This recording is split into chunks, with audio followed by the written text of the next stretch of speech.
15 years of surfing. I started surfing as a Grom, and looking back on my journey, I picked 3 lessons I know to be true that will absolutely help your own surfing development. Stay tuned for each lesson to fast track your surfing development. My name is Ben Considine, and this is the Sunday Glide.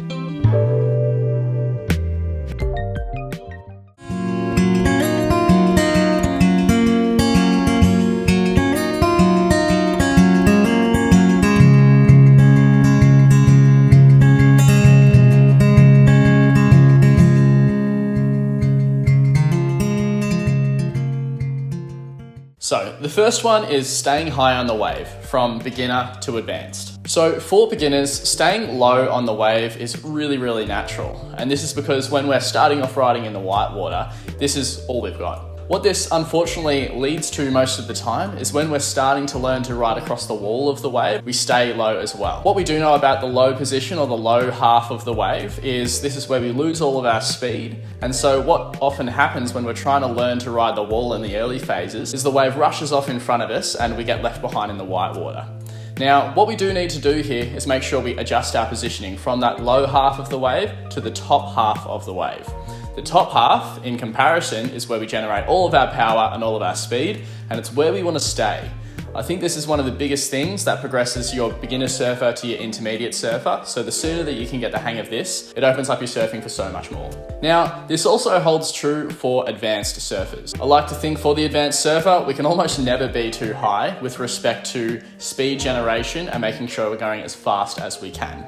I find quite often we can feel like we're pushing really hard to go fast and pumping really hard down the line, but to no avail, where we don't feel like we're generating and getting much output for our input.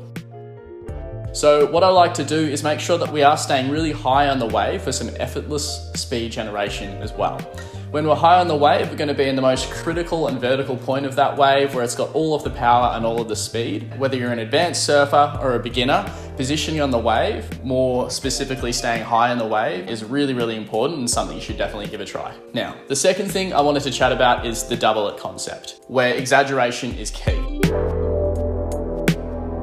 When we're learning something new in surfing, quite often there's a lot of hesitation to begin with. What this often leads to though, say we're trying the cross step. We know that to increase stability and our base of support, a big step for a cross step is a really good way to go. And we think we're doing it, but what ends up happening because of our hesitation is the step actually ends up being really small. This is something that I see quite a lot when I am coaching. So what I often cue for is take the step bigger than you think you need to. We also see this, say, for compressing and getting low, bending the knees when we're trying to gain stability and also maintain speed. What happens here for the most part is they'll bend their knees a little bit and you'll definitely feel like you're bending your knees a lot more than you usually used to. But upon reflection, quite often is that you'll think you're bending a lot, but you're only bending a little. So this is where we apply that principle of double it. If you think you're taking a big step, double it. If you think you're getting low and compressing the knees, double it. What I often find with this one is even when people think they're exaggerating it a lot, they're still not quite where they need to be in terms of the size of that maneuver or body position. So it really helps to bring you closer to that point where we want to be getting to. And the worst case scenario here is you go a little bit too far, and once we hit that point, we can back off from there, which is a much better way to go than never getting to that correct position in the first place. I often find this is also really good so you can feel the vast difference between what you're doing now and what you're doing when you implement that new method, whether that be compressing the knees or any other scenario you might want to think of there. It's really good to feel the difference there, and then you can always backtrack. So if you're trying something new, you know that you're probably going to hesitate a little bit, as we all do, double it. The last recommendation, and I couldn't recommend this heavily enough for your improvement in your surfing, is getting footage of yourself. Now, there's always a little bit of hesitation with this one because quite often when we're getting footage, I suppose if we've had a really good nose ride, a really good barrel, a great turn, we're not certain if it's going to look as good as it feels. The first thing I'd say there is how it feels is the main thing you should be worrying about. It's not always about how it looks, it should be about how fun it is. But I do think that footage is a really good tool to make sure you're able to analyze what's working, what's not working, and how we're able to progress. If we relate it back to what we were speaking about before, say we use the example of a bottom turn. So compressing through the knees and making sure we're staying nice and low. Again, we might not exaggerate it enough and we're actually just bending the knees a little bit. If we don't have footage, we might continue to do this, and then we might use that compression for our bottom turn and for the rest of our surfing, which might actually hold us back from progressing as much as we could otherwise.